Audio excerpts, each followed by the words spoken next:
Hello and welcome to another episode of the Fully Charged podcast. My name is Robert Llewellyn, and Fully Charged is a show about electric vehicles, renewable energy, and the coming energy transition as we slowly and painfully but positively move away from burning fossil fuels to do everything we need to do. I just want to point out that currently this house that I'm in, my studio, and all the lights and all the electricity that's running, all the computers and the servers and the routers, is running on a tiny, just enough solar to charge the batteries that are in the building behind me. So this is a solar-powered episode, but believe me, that was quite a challenge on a day in November in the UK when it wasn't very sunny. There was this one block of sun in the middle of the day. And I saved that. I cheated because I stopped the battery draining to do other things. So, you know, it's debatable how solar. This is solar. The electrons that are running this are coming from solar panels. Just wanted to say that because there is a solar element in what we're talking about today. So this is, I'm talking today to the man, the co-founder of this company. I love this. This is my Lego Fastned charging hub. There's only two chargers here, 350 kilowatts.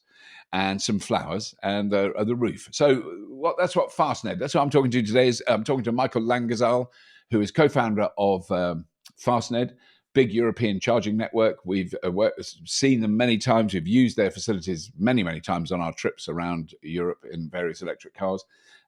They now have loads. I mean, everywhere you go in the Netherlands, there's loads of them. And also now in Germany and in Belgium. Just been putting a lot in Belgium, northern France, and also the UK. There are, I think, two currently in the UK. One in Oxford, where we've been to see. Very nice. Use those chargers. Here's the thing. Nothing spectacular. It's where you stop to charge your car. End of discussion. But what it is, it's undercover, solar panels on the roof, and it's well lit at night. And the chargers work. There you go. That's quite a good thing to have. Before we press on, I just want to talk about our live shows, just because they're amazing. I was the skeptic. I'm going to admit this. When Dan Caesar first said to me, let's do a fully charged live show, I said, no one's going to come. No one's interested. It's a total disaster. And on the very first day of the first live show we ever did back in 2018, there were 5,000 people waiting to get in the door. So I was wrong. And you have to accept that. When you're wrong, you have to accept that, acknowledge that you're wrong, apologize that you're wrong, like British politicians, but then move on, unlike British politicians, because what British politicians do is apologize and then just do exactly the same thing again and again. So there have been incredible success. Next year, we are doing 6 live shows. The first is in Sydney, Australia. I will be there. I'm really looking forward to it. It's doing incredibly well. I just want to tell if there's anyone Australian listening or watching who can get there. 11th and 12th of March at right in the middle of Sydney at the big exhibition centre, and I can't remember the name of it, but you'll know where it is. And we'll do loads of PR about it. It's got so much going on there, so many cars, so many exhibitors. I can't believe it. It's going to be massive. That's the first one. Then we do one at Farnborough. Then we do one in Harrogate. Then we do one in San Diego. Then we do one in Vancouver. Then we do one in Amsterdam. 6 shows next year. Amazing. And Amsterdam this year was fabulous. San Diego, which we've just done, was a really pleasant surprise. Amazing people there. Incredible stuff on display. Really successful show. We're going to be in a different venue. That one next year. You'll hear more about that later next year, 2023. But 2023 is a big year for Fully Charged Live, but that does not mean we're going to stop making the shows. The shows are really important, and the podcast. There's lots of exciting stuff coming up with the podcast. Just wanted to mention that.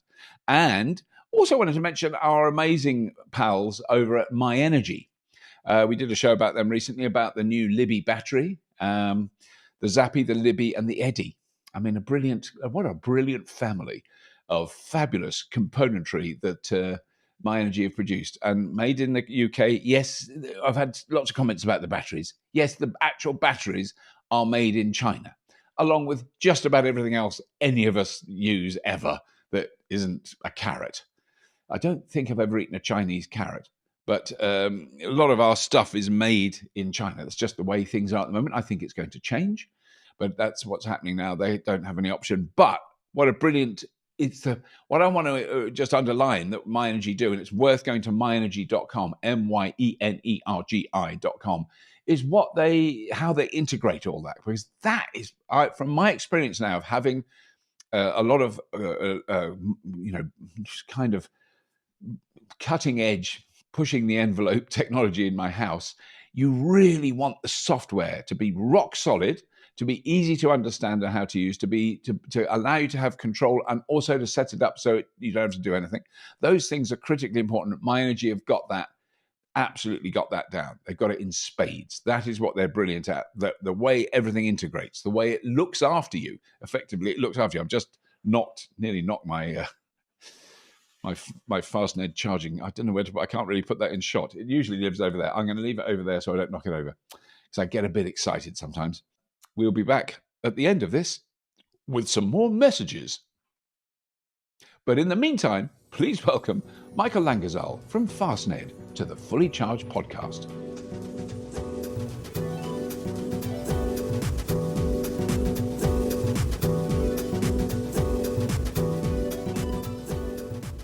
Michiel, thank you so much for joining us.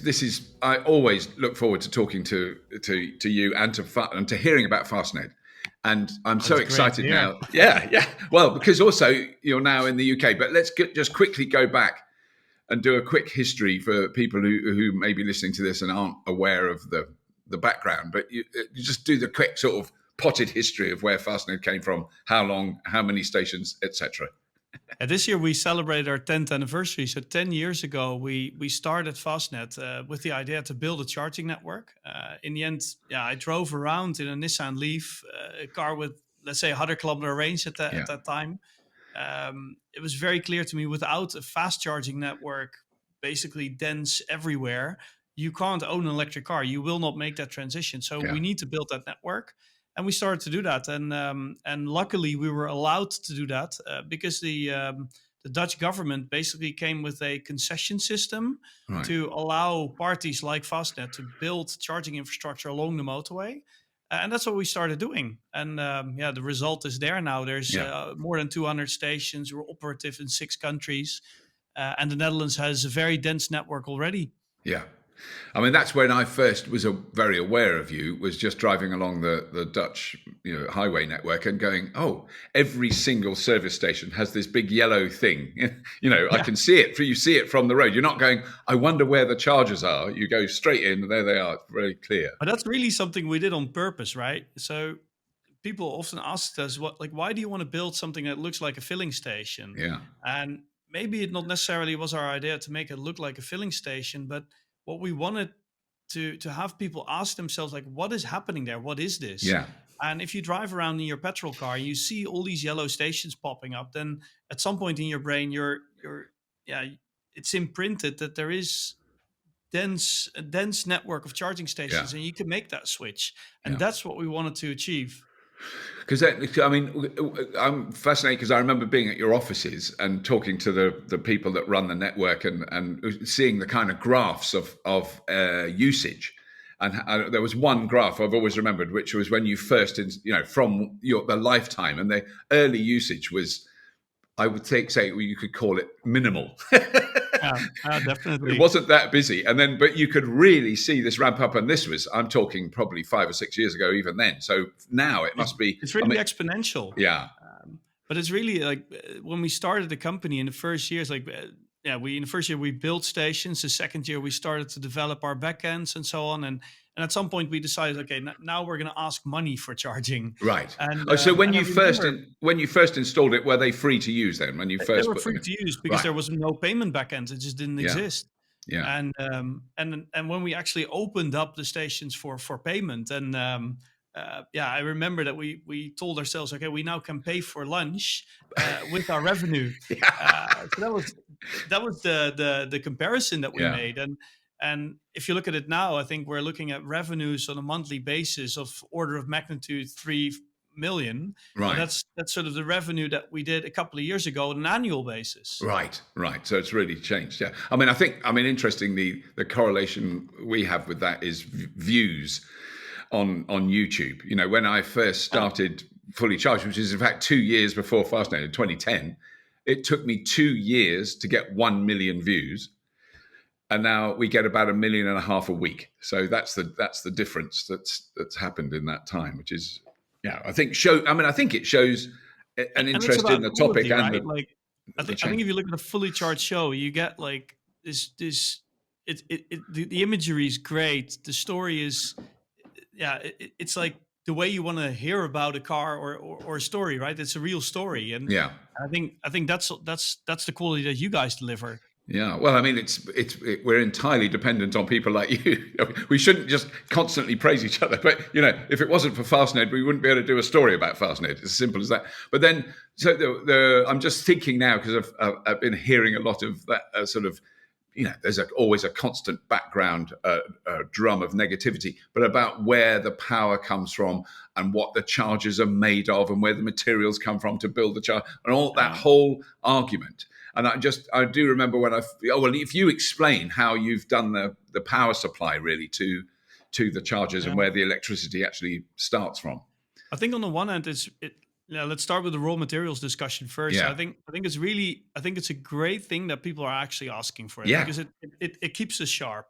On the other hand, I think that's really important to say. Let's not forget that we're making the step from burning stuff to not burning it. Yeah. So we're using the materials, but they are still there. We're not burning them away. Yeah. So all that, let's say lithium, rare earth materials that are in the batteries, in the electric motor stuff, that is there, and the recycling percentages are going up year on year. So I think the industry definitely has work to do, but we're not burning it, and I think that is really a very big difference that we need to be aware of. Yeah, yeah.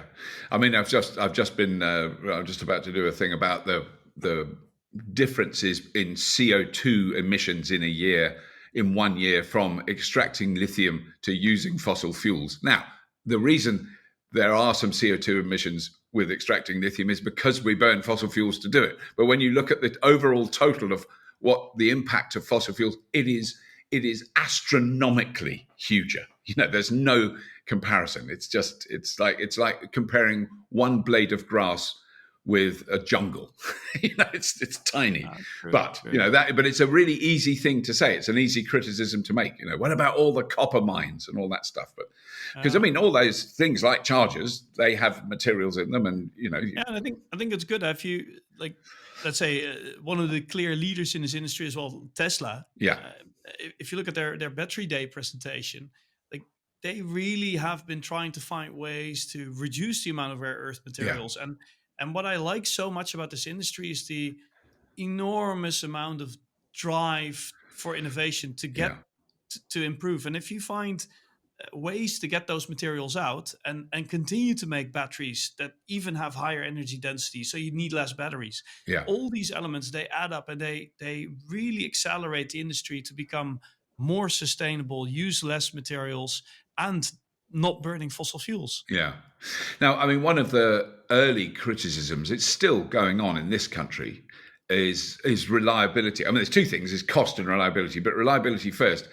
I'll give you my experience of driving in the Netherlands was a delight because I was used to a fairly shaky network. There were chargers in the UK, but quite a lot of them didn't work. And this is a few years back, but it was extraordinarily frustrating. And to suddenly go to a charging station where the last worry on your mind was whether it would work. I just knew it would work. And I want to know how, because I feel this is my shtick to hit the British charging network, is how come Fastned did it first? You did seem to, I mean, I'm sure there's been times when a charger hasn't worked, but I never came across one in my experience of. I think it's probably two things. One is my background. I had a background, let's say, designing, manufacturing charging equipment at Epion, later ABB's charging division.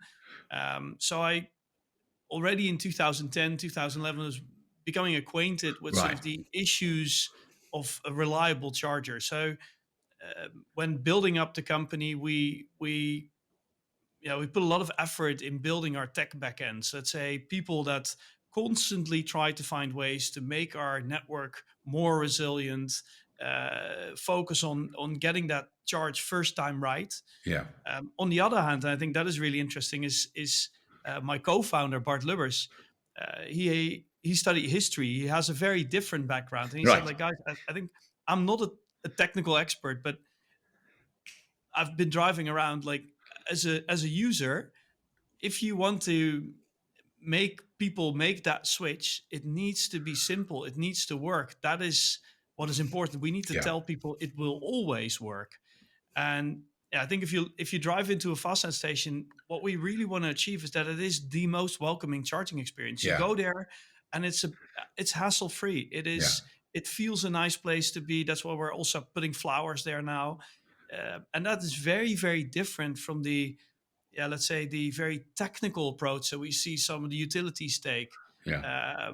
That it's just like a wall socket on a service area. That is not what it is. It's a service to let you be back on the road in a couple of minutes with a full battery, Yeah. and not having the stress of trying to explain your kids that are in the car and they're screaming that it isn't working. Yes. It's a nightmare, that side of it. Because I was a thought I had, and now it's gone.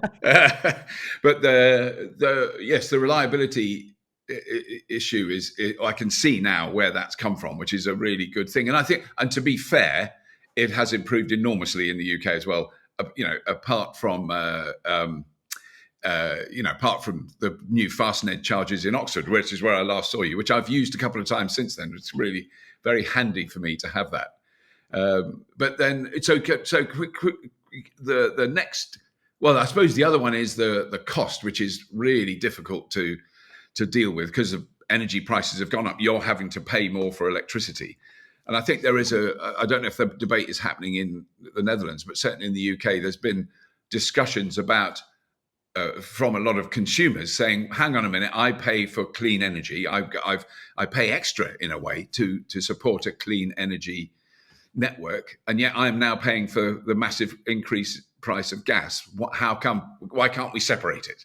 And there is always a side of me that goes, why can't people like GridServe in the UK, Fastned, they can produce, you could effectively produce your own electricity very cheaply, put it in your chargers and go, it's only 10p a kilowatt hour or whatever. Yeah, in the end, I think it's a fair comment on the one hand. On the other hand, it is an interchangeable product, right? So if there's people buying electricity derived from natural gas, and there's people buying electricity from renewable sources, if there's not enough natural gas and those prices are hiking, then people will just try to buy the other product. So on the one hand, there is a link because we still use so much fossil fuels to generate electricity. And I think in that sense, it's a very let's say, undelightful event situation at the moment.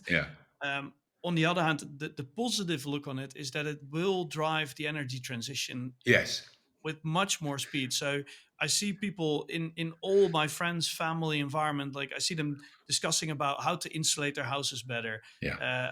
I'm seeing them talking about buying air conditionings to heat their houses. So that's a COP of 2 or 3 instead of 1, right? So heating value that's much higher. I see people buying solar panels, and that is all accelerating. And that is, in that sense, a consequence of fossil fuels becoming significantly more expensive. So it will make our European society, in that sense, significantly, it will bring us significantly faster to a green economy due to this event. I mean, I think that is the interesting thing, is in the past, I've often heard arguments like, oh, electricity is expensive because we're subsidizing renewables, which I knew was wrong, but you'd hear that. You don't hear that now. Everyone knows the reason gas and electricity has got it more expensive is because of gas. It's not because of wind turbines or solar panels. That is an interesting. And that's actually the other great point, right? Is that the business case for investing in a wind park years ago that was at least questioned by a group of people, and that question is really moved to the background, and I think that's really, really great. And now, what about the other problem? I'm thinking of the issues that I've heard British companies who are installing charging networks facing. So things like, well, access to sites and then access to sufficient power. I mean, that seems to be something you've dealt with very effectively in the Netherlands. Presumably, there is high levels of power running along the freeway network. I think there's a couple of things to it, right? Like if you accelerate the energy transition, then what you're doing is you're moving from fossil fuels to electricity. So you're Yeah. using more electricity. So the strain on the electricity grid is increasing. Right. So we need to put more cables in the ground, et cetera, to keep up with that so the speed to electrification. Yeah. And what Fastned did is we started early because we started 10 years ago. So we've Yes. been acquiring sites, acquiring good connections, and that helps us. That is also, in that sense, one of the core bottlenecks in this industry in the years to come. It Yeah. provides us, let's say, a unique position. On the other hand, it is with scaling up the entire industry also something that we will need to manage. Yeah. So we will all see that strain on the grid being something that makes it harder for us to build the infrastructure. Yeah. Yeah. And I mean, is that, and that's, would you say across Europe, that's the same problem effectively? Yeah, so on the one hand, it's really like those couple of hundred stations that we have now. We can welcome in an exponential way new customers to those Right. stations, and that is an advantage that has been given to us as a consequence of starting early. Yeah. Yeah. On the other hand, going forward, building the next 800 stations, Right. that will become harder and harder. Yeah. I mean, what are there workarounds that you can see emerging? I mean, the only one I've seen, I think, which is at the big GridServe charging hub in Essex in the UK, where I know they have a very large battery on site, which I think they're trading electricity with that all the time, not just for the charges, but obviously it operates as a buffer for the charges. And that's something you've definitely done in the past, haven't you? But is that Yeah, something you're we've looking done at? it. So in the station in Oxford, together with Pivot Power, Yeah. there's a large battery. So a couple of megawatt of power, a couple of megawatt hour of storage. Uh, it's partly flow battery, partly a lithium battery. So new technologies tested there. Um, Similarly, we have in Germany in Kreuzhilden a very large charging hub as well. Together with Tesla and a bakery, a local bakery company. We developed a location. There's a 2 megawatt hour battery there as well. Right. Um, we're testing that. We're working with it. Um, I think if you look at sort of the priority that we have, um, let's say adding batteries is something that we can always do. Right. Um, but we still need that supply line. And today, the power levels that we're using are relatively small because the amount of cars is on the Still road is small. Yeah. relatively low. Power levels are increasing, but let's say the average charging power is around 50, 60 kilowatt, Yeah. and cars with 200 kilowatt arriving to the market. So what you see is that our first thing that we want to do is create a serious connection to the electricity grid, because Right. even with the battery, so a buffer, without that connection, that battery is also useless. Right. So it's basically first things first. First, that real big connection, and that battery allows us to scale with the scaling market. So it is Right. a solution to, let's say, not needing to upgrade the connection maybe at a later stage. Right. Right.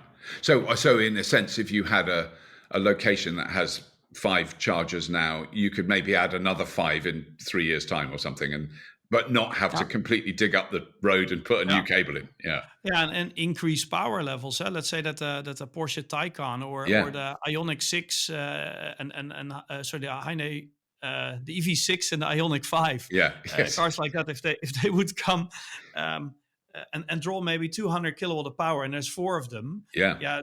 That's maybe for a short time frame, and then they are unplugging or at the end of the charge curve, and powers are somewhat lower. And that's minutes that you can buffer using a battery. Right. Yeah. Yeah. So that's its role rather than replace. It's not replacing the grid connection. It's not a replacement. It's a buffer to further increase powers, and that is really, and that's in the end where we're going towards. So all our efforts are towards making charging as easy as going for gas. That is the ultimate goal.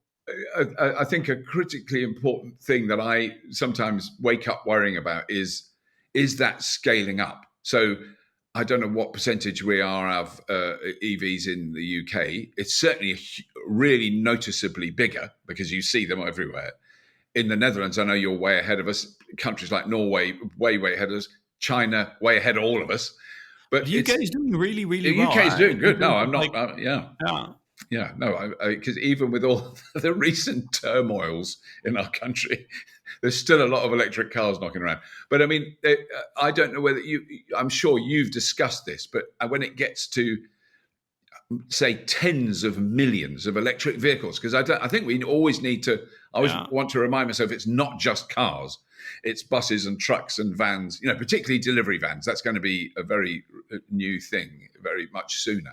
But it is how we do manage to scale up to that degree, because it's a big change. I mean, it's a colossal change, isn't it? It's a big change. I think there's definitely a lot of things to happen. So you need those big stations, stations with very high power chargers. You need to have cars with that can accept power levels in the order of 200 or maybe even 300 kilowatt or higher. Yeah. People want to have a big battery, so maybe 80 kilowatt hour, 100 kilowatt hour at some point becomes more of a standard. Yeah, those people will go to charging stations where, like a petrol station, there will be 500 or 600 visitors a day. Yeah. So you need to have a couple of megawatt connections there with a serious buffer. And you need to have, in a country like the UK, a couple of thousand of these locations Yes. in, let's say, 15 years' time. Yeah. That is definitely needed. I think if you look at our energy production and our grids, we will make that shift to electrification. So heat pumps, solar panels, electric mobility, they will all add up Yeah. to require us to put more cables in there. On the other hand, and that's a video that I remember from your side, when you said we're going to look sort of at volts for oil, if I remember was the title. Yes. Yeah. There's a huge amount of electricity that we use today to refine oils that we will not need in the future. And if you look at that equation, then there's a large amount of production of electricity that is simply not needed anymore because we're not refining that amount of oil anymore. Yeah. So the increase is definitely in the distribution grids, but not necessarily that much in our generation. Right. Yes, I'm not so worried about the generation. It's more the distribution. Because I mean, a couple of days ago, I attended an event in the UK Parliament of the wind industry, offshore wind, specifically offshore wind, and it is so huge now. That industry is so enormous, and and the stuff they're putting out in the sea between our two countries is mind-boggling. The scale of it, we're the UK are talking about 50 gigawatts of offshore wind in the next not that many years. I mean, there's ample room to put in loads more geographically. I think if you look at that, I think the wind industry, especially with the energy crisis of this moment, I think what you said, people are not questioning it anymore. So it is going, and all the government plans are 70-80% of the energy production in, let's say, 10, 15, 20 years time needs to be wind and solar. Yeah. I think if you look at electric cars, we're probably a couple of years lagging that curve. Yeah. And what you see, I think, changing country by country now is the question for people like, if I buy a petrol car today, what will be the residual value? Will it actually be any worthwhile? They're asking themselves, can I actually explain buying a non-electric car to my neighbors? Yeah. So we're getting very, very close to that tipping point for electric cars as well. And that will basically change from, let's say, the 10 to 20% of new cars sold being electric to significantly higher percentages. And that car is simply a better car. Yeah. Yeah. Yes. I mean, that's the difficulty, isn't it? When you've driven them for a long time, you just go, why would you have that old thing? Yeah. That makes all that noise and smoke.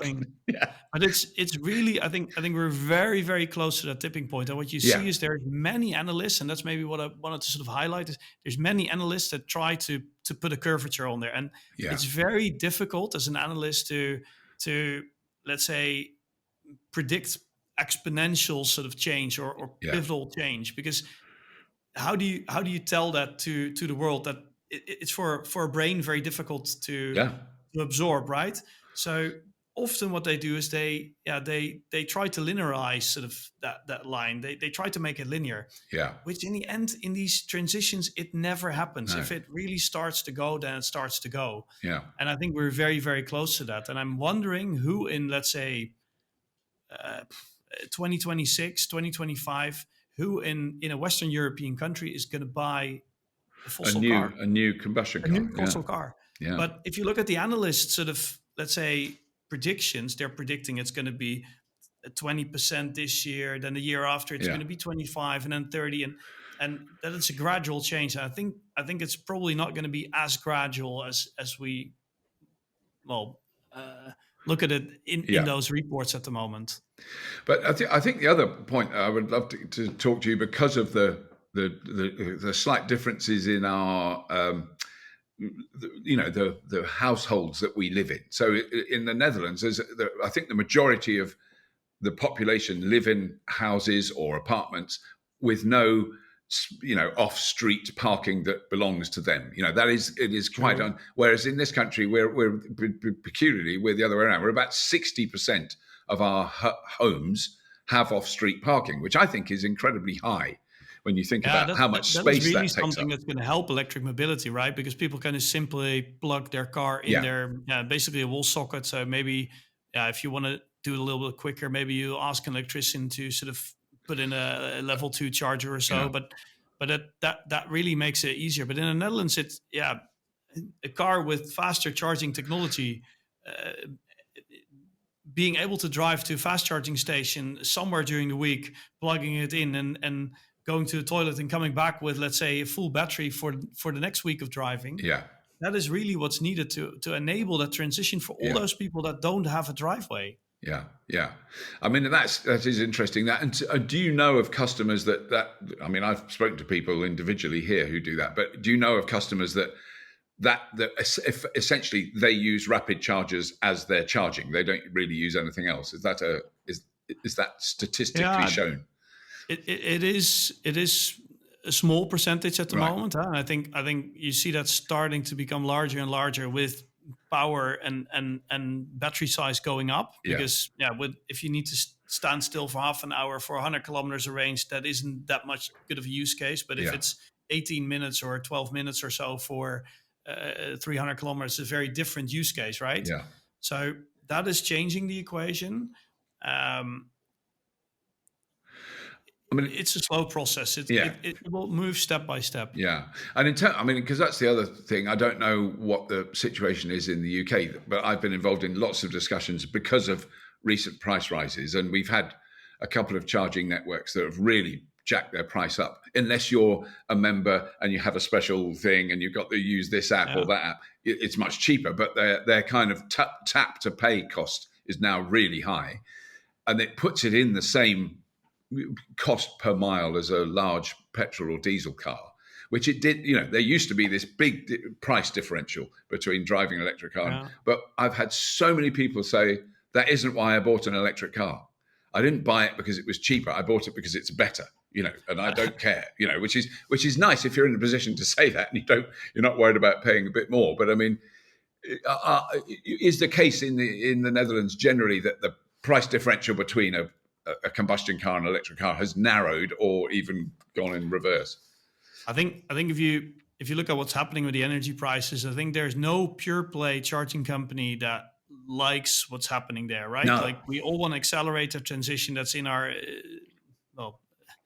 that's what our mission is. Yeah, it's in your interest not to It's in our interest, and so none of us likes that situation. Yeah. On the other hand, we need to, because we will need to present also a business case. It needs to be a sustainable business to continue to invest millions in building out that infrastructure. Yeah. And I think if you look at the longer run, so with the buildup of more renewables, with the diversification of let's say, not necessarily desirable, but LNG imports from other regions of the world, we see in the longer run that those energy prices are stabilizing at, although a little bit more elevated level, but significantly lower than the price hike than the in spike. summer. Yeah. So in that sense, it is a sort of a temporary spike from as we look at it now. And if you combine all of that information, I think if you look at the total cost of ownership of an electric car, the electric car is a better product in all ways. Yeah. It's cheaper to maintain. It will last longer. Cheaper to hold, lower taxes. Yeah. And currently, yes, it's true. We see in the price hikes, we see let's say the delta between the fossil fuel price and the price of electricity coming closer. But if you look at that on a couple of years basis, there's going to be a serious delta. That's I think the outlook. Right. And, so, yes. and then it's better on all terms. Yeah. Yeah. No, I mean, I think it's a temporary. I agree with you. It's a temporary blip. It's just been. I'm probably party to a lot more criticism from the fossil fuel lobby maybe than you are. That will be a comment that the pro-fossil lobbying. Maybe some parties are happy that it is happening. And they are, without question. It will delay the industry. That could very well be happening. Yeah. I mean, that's because that is because the way that your business operates, you are in a sense side by shoulder to shoulder with the fossil fuel retail industry, because you're going to be next to a garage. I mean, I've been to so many Fastned stations in the Netherlands and gone in and got a coffee at the shop, which is by all the gas pumps. I mean, how close a relationship do you have with them, or are you a completely separate entity and you don't really have much contact? Yeah, we ideally, we're completely independent. Right. We sometimes lease locations from, let's say, a petrol station owner that has extra land. Yeah. But that is often not necessarily an oil company. That's much more a location owner. Yeah. In that sense, we like our independency. And the reasoning is because we want to advocate for that acceleration of the industry, and having a link to a fossil past that doesn't allow us to advocate for that. That makes it very difficult. And if you look at that, if you look at the background of Fastned in the Netherlands, in Switzerland, in France at the moment, in Belgium, in many countries, we've been advocating to governments, you own motorway networks, you own service areas, please provide access to the market in a competitive way to allow the entire market to build up that charging industry, that charging infrastructure. Then if you do that in a competitive way, then may the best party win, and then you accelerate that build out. If you only allow fossil fuel companies to build that infrastructure, how likely is that to become a good offering? What is their incentive to do so? And I think if you look at that, take the parallel of the wind industry. What would have happened if we would have said, we need wind parks, and only coal-fired power plants are allowed to build wind parks? Yeah. That makes no sense, right? What we said is there's a wind park, there's a need, and who is willing to offer the best offer to the community to build that wind park? And I think that is what we're seeing happening. More and more governments are issuing these tenders, right?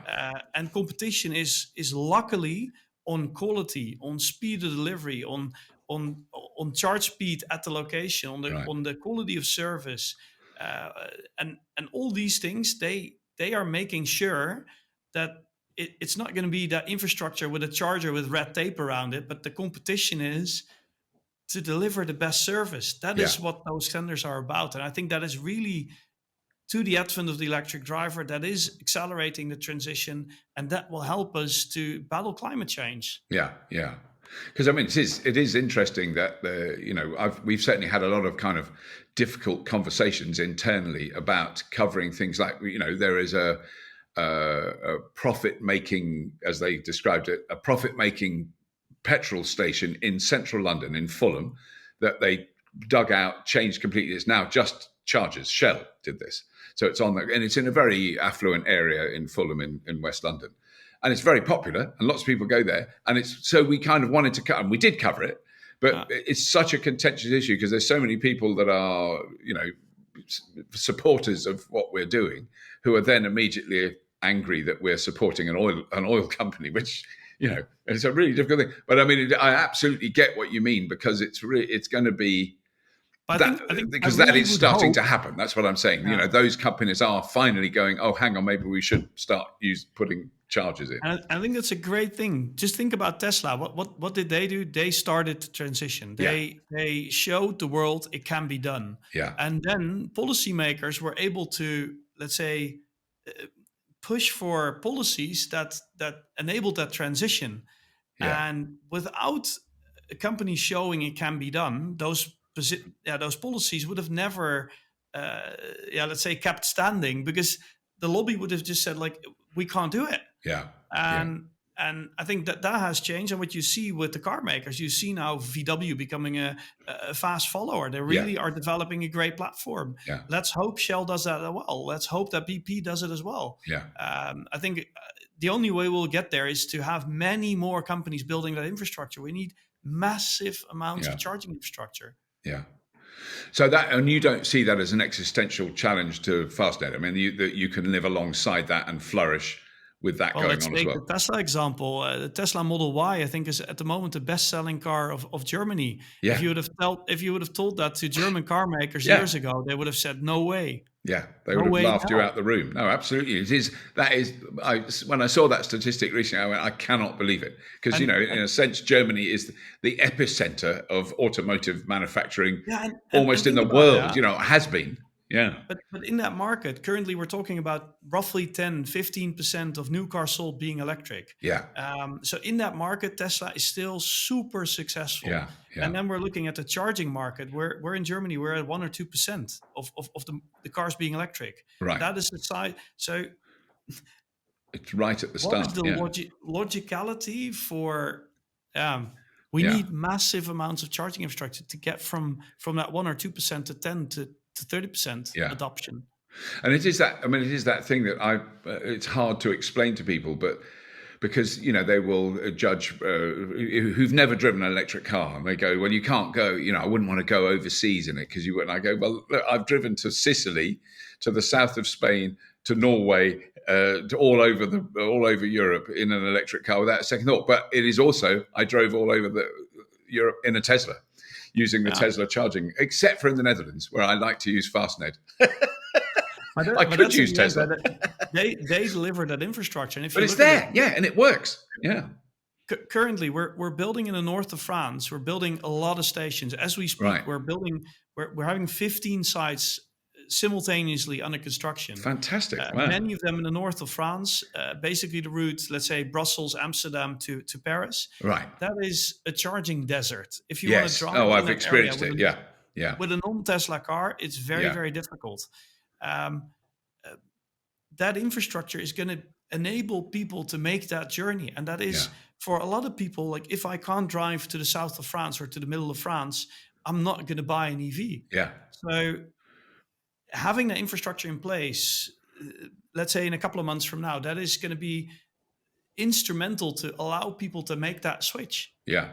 That's a really interesting point, because that's a side of the world that we're probably not that aware of in the UK, being in a very inward-looking little bubble obsessed with our own political dilemmas.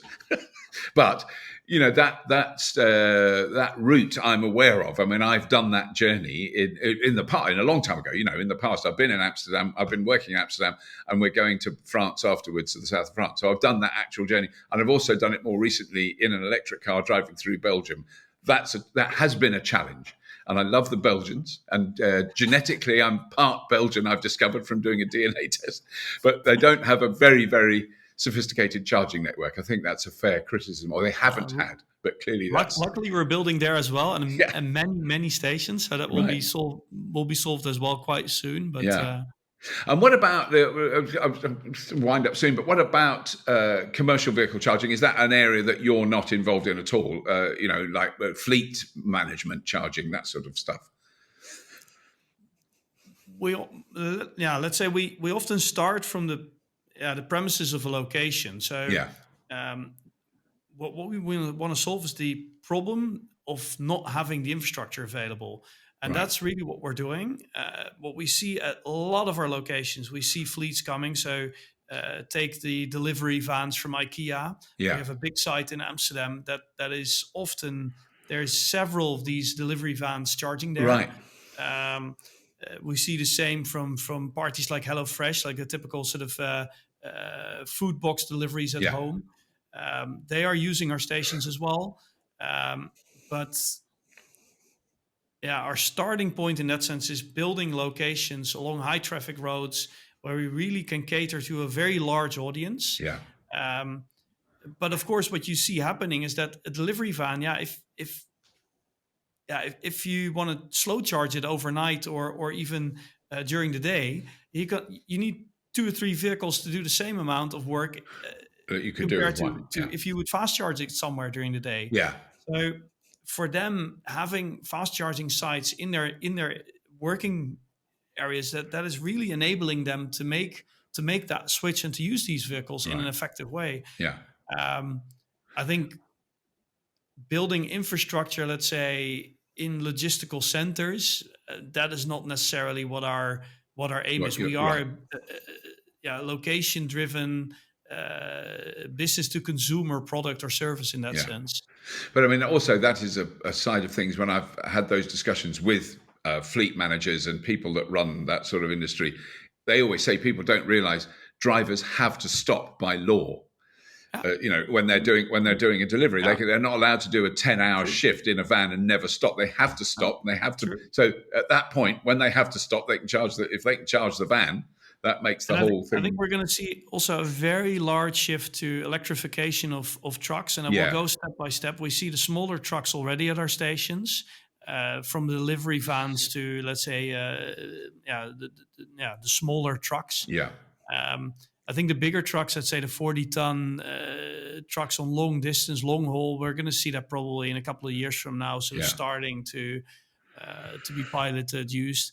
And these will charge at charging stations along those routes that they take. So we will build infrastructure for them as well. Right. Oh, so you would, because I mean, presumably, if you put chargers in for cars and a huge 40-ton truck comes, it's going to take up quite a lot of spaces. So will you do a separate system for them? Yeah, well, we've set up our stations in a way that you can drive through them, right? So you don't need to sort of park. It's a single direction use, and that is the best approach to cater to as many vehicles as possible. So it allows for that sort of transition from passenger vehicles to smaller trucks to larger trucks. Of course, there is the question, like, what do you do with the 1 megawatt, the MCS charging standard that's coming there for longer haul, larger trucks? So we will have, in that sense, separate chargers at some point for them. We will cater for separate lanes, like you've seen in petrol stations. Yeah. But the smaller trucks, they are basically, the Fastned stations are the only stations that they can well utilize because of that drive-through concept. Right. Yeah. Yeah. No, it is really interesting because, I mean, the general rule for charging in the UK is you reverse in or you drive in forwards and you plug into and you see the big truck standing there taking away take all the space. Places. Yeah. No, they can't possibly use that. Yeah. And what do you do with a trailer, right? If you're there with a caravan, I recently saw a news article. Yeah. From a journalist saying that I find it really difficult to drive with my caravan, and I need to it's got to unhitch it to unhitch it and then to go charging, and then I found out that the charger doesn't work, and then I need to repark at another charger or to put my hitch on again and to drive to a new site. And I thought, like, you should have used Fastned. And that would have just simply not been an issue. Yeah. It is very interesting. Michiel, this is really good to talk to you. I just want, I mean, is there a specific thing that you're very excited about that you're about to embark on, or that or a development that you see coming that is optimistic? I would love to end on an optimistic note. It's generally been optimistic, the whole conversation. If we look at it internally, we're extremely happy to last week been raising sort of a large amount of funding, 75 million of funding from a large institutional investor. That allows us to really step up our game, to scale towards the next phase. So that's what we're doing. I think if you look at it externally, like what's happening in the market, I think, I'm on the one hand very unhappy with what's happening with the energy crisis. On the other hand, I'm also very positive on what it does to accelerating this transition. And I think I'm a positive person. Yeah. So I think in 5 or 10 years time, we're going to look back at this at today and this energy crisis, and looking back like that really allowed us to have that insight that we really needed to shift. Yeah. And that is going to accelerate everything that we're doing in terms of like sustainable economy. Yeah. No, I think you're absolutely right. And what a lovely note to end on. Thank you very much, Michiel. Really good to talk to you, and hope to see you soon in the lovely, well, definitely next year. We're back in Amsterdam later next year, so we're really looking forward to that. But I'm sure we'll be there before then. Anyway, thanks so much. Thank you. Thanks, Robert.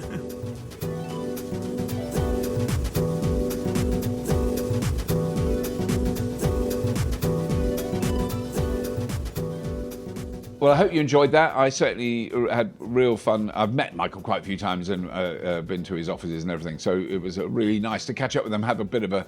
I don't really like the term deep dive because it's used too often, particularly in podcast promotions. In this episode, we deep dive into how Princess Diana died. No, I don't want a deep dive. Leave me alone. So we're not going to deep dive. We just had a conversation that was interesting, but it was good to go through the nitty gritty. Another episode coming next week. Please do subscribe to this because there's some really good people coming up, and we're going to launch another format which we will be using on the Fully Charged podcast. It's not, it's just people blathering, but about really interesting stuff, really interesting people with some really interesting things. We've got two fantastic people lined up to record podcasts with that I can think of off the top of my head. Actually, no, 3. No, 6. There's 6 that we've got lined up. Please do tell your friends about the Fully Charged Plus. No, it's not even Fully Charged Plus. It's just the Fully Charged podcast. I'm learning to say the right thing. Fully Charged podcast. That is what it's called. There was one other thing. Oh, Patreon. I mean, we're still it's amazing how wonderful all our Patreon supporters are. Nearly 3,000 Patreon supporters chip in to help run this channel, and we would not be here without them. No question about it. That's what kept us going through the long, dark nights of the lockdown. Anyway, that's all in the past now, and we're moving on to a bright new future of ultra-high inflation and rather terrifying financial news every day. But I'm not going to talk about that now. I'm going to shut up. If you have been, thank you for listening.